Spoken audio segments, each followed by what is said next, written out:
Good morning, Kenny here with Gardening Simplified. It's April 20th, and today we're going to talk a little bit about fertilizer. Okay, now when you start talking about fertilizer, first thing you want to know is what your plants need and how does fertilizer deliver that. Now I have some fertilizer I had put out here under my tomatoes, and I'm going to water this in, but you can't hardly see this. It's more of a gray color compared to this other that's kind of pelleted, but you can just barely see the difference in the color of the soil around this plant. And these are two different fertilizers. They're both generally for tomatoes, and the reason why I say this is they're a little lower in nitrogen. Now, on your fertilizers, now some of them are broadly. Now I'm only going to talk about organic fertilizers, and let me tell you why. I'm not going to be one of these. Well, I'm going to be on my bandwagon here, but you can do whatever you want to do. Now, organic fertilizers aren't cheap compared to your chemical fertilizers. For one, it takes a little bit more to make these instead of creating a lot of these others from your different chemicals that's mined. You can always say they're natural, but they're put together. It's not natural. And the difference is that organic fertilizers tend more to feed the soil. Now, a lot of their nutrients are available quicker to the plant, and they really respond different than your chemical fertilizers. Now, I'm going to give you, for instance, now, all fertilizers have what they represent as far as their percentages. This is the NPK, and what this is nitrogen, phosphorus, and potassium. Now, nitrogen is what the plant uses to do a nice leafy growth. So if you have a plant that you're growing more for leaves, or say you have a plant that you want to grow a lot of green to, like maybe broccoli and such as that, then you might want more nitrogen in your plant. So you might want to use, and this says all purpose, and it is a general purpose. Now, when you go with chemical fertilizers, you can get fertilizers no problem, 20, 20, 20. You know, you've got them from all different ranges. Most of the time we talk about balanced ones, 888, which that tells the percentage of that particular nutrient that it's going to have. But understand that your plant or your soil uses your nutrients in a different way. So when you're doing organic, and the reason why we do organic is we're actually feeding the soil to feed the plant. We're trying to build a good soil, so we use natural ways. Now, this is the way that gardeners used to garden forever until they come out with these chemical fertilizers, and they took and said, oh, how great these are, how great these are. You know, this was so easy, it's a lot less work. But what was happening is you're feeding the plant and you're not feeding the soil. So what ends up happening is, and you're not going to find a lot of studies on it, but your nutrient level is going to be lower because these are encouraging them to grow, encourage them to flourish, not to speak about the types and varieties of food that you're going to get that are grown with these, because they want food that's tough, that's going to take a beating, it's going to be able to be transported, it's going to stay fresh longer. And anytime you start doing this, you sacrifice.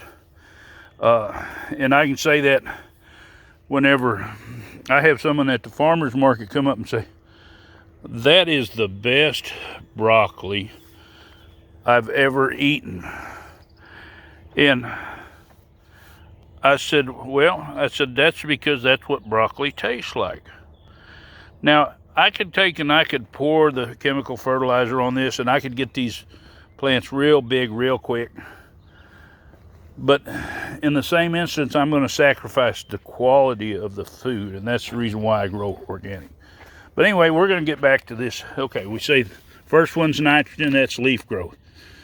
The second one is anytime you're doing flowering, you're doing fruit, and plus it helps with the root growth, that's phosphorus. Your last one, potassium, is your overall health of your plant.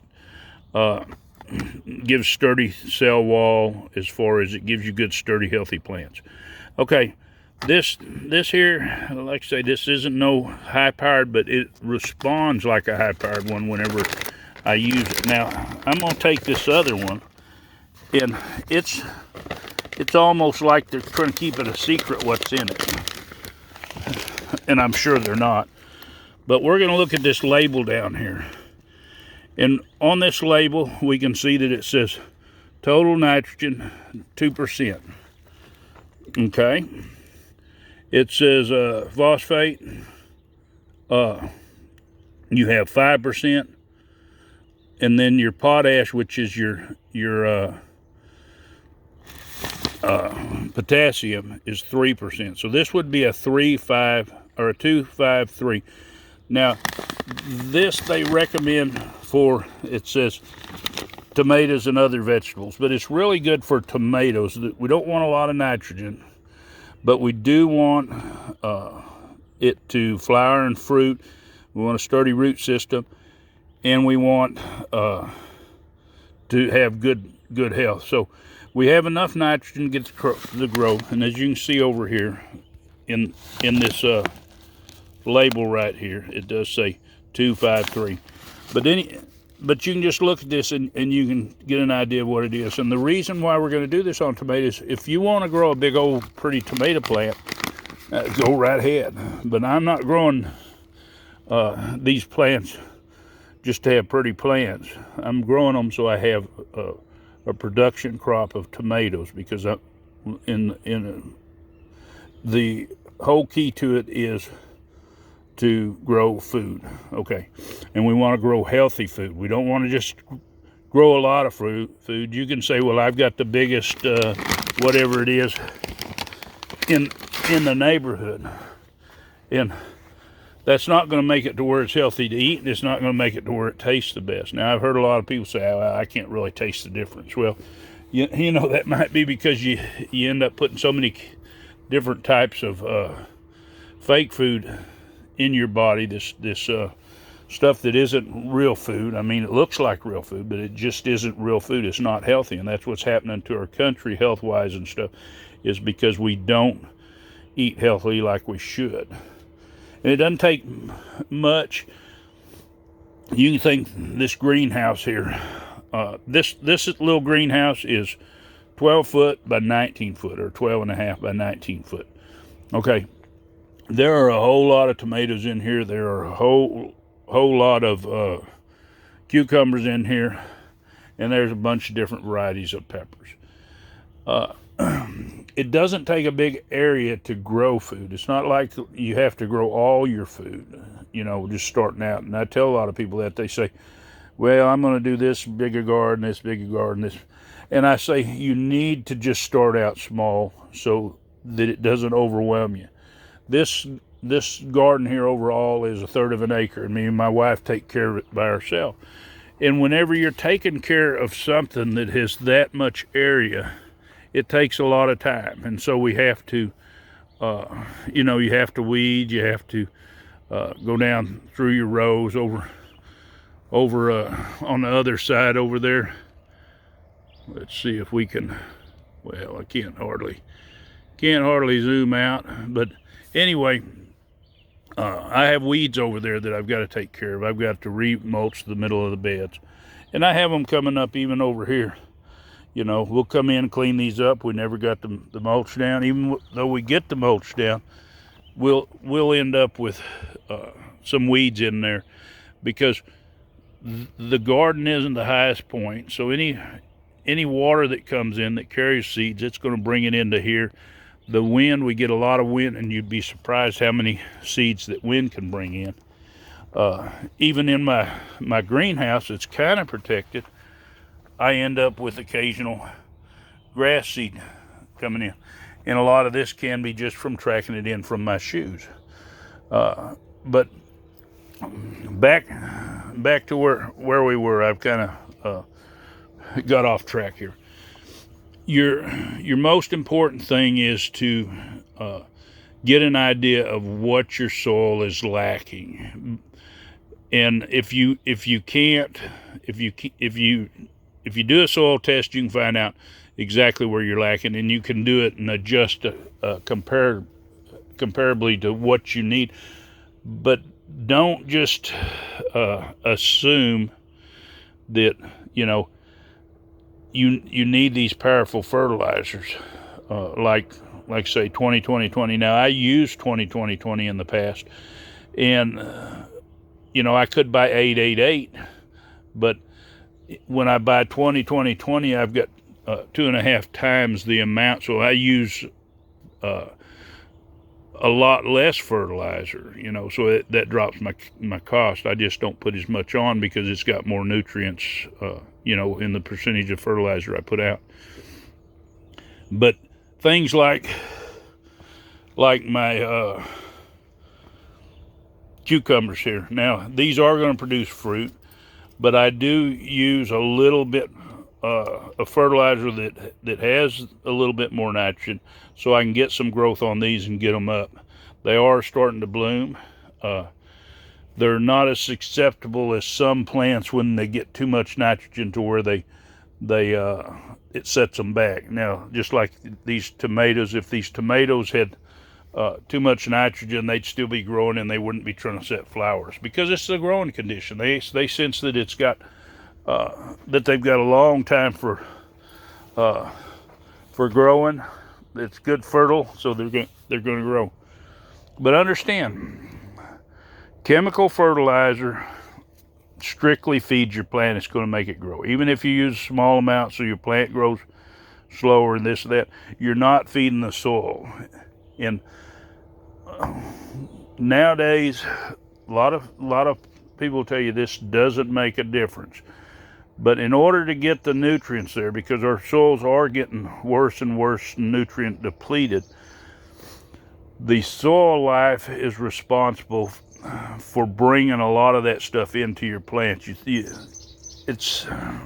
kind of a symbiotic relationship. The plant gives them something whenever they take and give the plant something. If you do some studying and you get into all that, and so you want to feed that soil so you've got more nutrient-rich food, and it's as simple as that.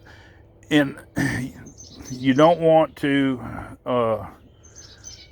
over-fertilize. And I'll tell you too, with chemical fertilizers, I've noticed whenever I use chemical fertilizers, I tend to have a lot more bug problem. I don't know why it is that it brings it in. Well, I got a hummingbird decided to see if there's something in here for it to come after, which is one of the joys of having a garden. I'm sure it'll find its way out, but it likes the little red lights up there. But anyway, it's really important to think about your soil and your plants as working together as one. And if you don't want to take the time to make that effort, then there's no reason to even bother growing food. You can get the same crappy food from the store that you can get from your house, unless it just makes you feel good to grow it. But the whole key to it should be healthy food, healthy body. And whenever you do this, you need to think about the healthiest way to grow your food. And that doesn't mean spray pesticides when you get a little bug here and there. But it does mean take care of your plants so you don't have a lot of that problem. And part of that problem is is your fertilizer regimen. And these, now there are other organic fertilizers. Now I do use chicken manure too. In fact, when you see when I put these beds down, redo these beds, I put a layer of chicken litter down, and then I put my compost over the top of it. And then so I have that to take care of my soil life. I have plenty of moisture in here, you know, which is controllable. I can water this as often as I want. I've got it set up to where it keeps the ground moist all the time, so the microbiology has that condition to live in. Now it doesn't like to be saturated, but it likes moisture just like we do. Water is life, and just understand that your soil, if you let your soil dry out, you don't keep your garden year round, that soil is not going to be as healthy when you start out. So that's one thing about deciding to garden year round is, and I understand some of you up north and you know, some of these colder climates, you just can't